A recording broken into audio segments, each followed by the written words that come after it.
Dikit na aliaga dunia wikendi hii kwenye ajali ya ndege.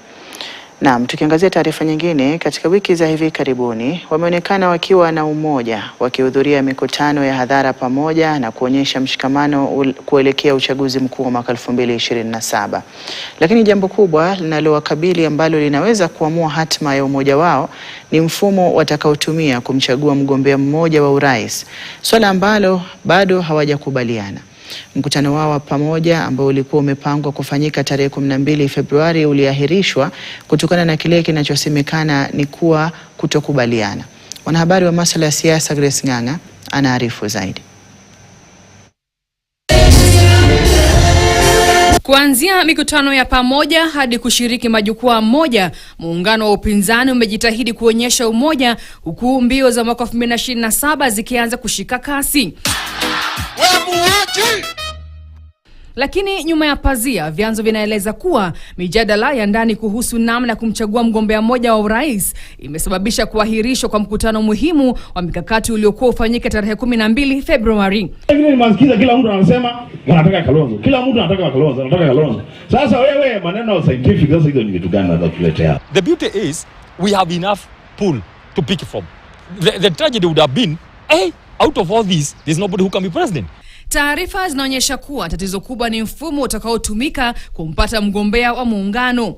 Katikati ya mjadala huo ni aliyekuwa waziri wa usalama wa ndani Fred Matiang'i.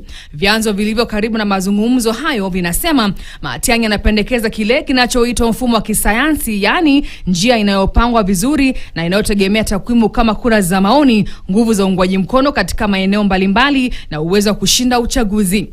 My view from where I sit, it ought to be an inclusive process, because in alliance building and coalition building, process is as important as the outcome itself. Watu wa karibu naye wanasema anapinga makubaliano ya siri ya viongozi wachache, akiamini kuwa mchakato unapaswa kuwa wazi na wenye kuzingatia takwimu. If you operate on the basis of a conspiracy, you will not achieve your objectives, because how will those other four who are not nominated go back to their supporters and address them? How will they explain to them why they are not the candidate? I strongly believe that Matiang'i is being used by the system to bring confusion in the opposition. Hata hivyo, baadhi ya washirika wa muungano wanasemekana kupinga si swala la umoja, bali kasi ya kufanya maamuzi. We will going to unveil a presidential candidate is a year from today.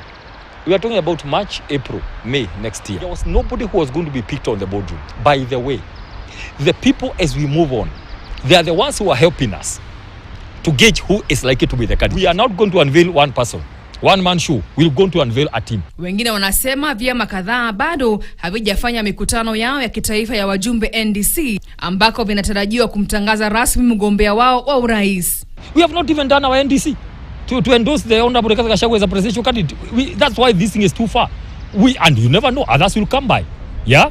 Maybe somebody from ODM will join us, and they want to declare to vie for president. Tofauti hii inaonyesha mvutano mkubwa zaidi. Je, umoja utaamuliwa kwa msingi wa umaarufu unaopimika kwa takwimu au kwa makubaliano ya kugawana madaraka? The more they remain confused, the more they await the guillotine. It also allows the people to settle that candidate. It also allows the donors to know who to give the money. Wachambuzi wanaonya kuwa jinsi swala hili litakavyotatuliwa huenda likaathiri si tu uchaguzi wa mwaka 2027, bali pia uimara wa muungano huo kwa muda mrefu.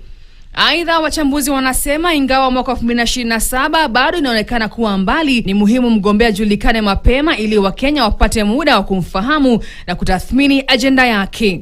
On what Kenyans expect, that the person is given a proper naming, the person is given a proper time to engage with Kenyans, and that the person is also given the opportunity to be effectively profiled by Kenyans. Once we give you one person, every day from morning, he'll be eaten for breakfast, for lunch, and for supper. Our candidate will be done by August. Wakenya, we want clarity. Yani tutembee tukijua this is a presidential candidate. Tuanze kupopularize as a presidential candidate. Tuanze kujipanga tukijua the person mwenye atapeleka Ruto nyumbani ni Kalonzo. Kuahirishwa kwa mkutano wa tarehe 12 Februari, kwa hivyo, si swala la kubadili tarehe tu. Ni ishara ya ushindani wa ndani ya muungano unaojaribu kusawazisha matamanio ya binafsi na mkakati wa pamoja. Kwa sasa viongozi wanaendelea kuonekana pamoja katika mikutano ya hadhara wakiahidi kusimamisha mgombea mmoja. Lakini kadri mwaka 2027 inavyokaribia, huenda jaribio kubwa kwa upinzani halitakuwa kupambana na wapinzani wao wa kisiasa, bali kushughulikia tofauti zao za ndani. Grace Ng'ang'a, KTN. Naam, mtazamaji, taarifa yake Grace Ng'ang'a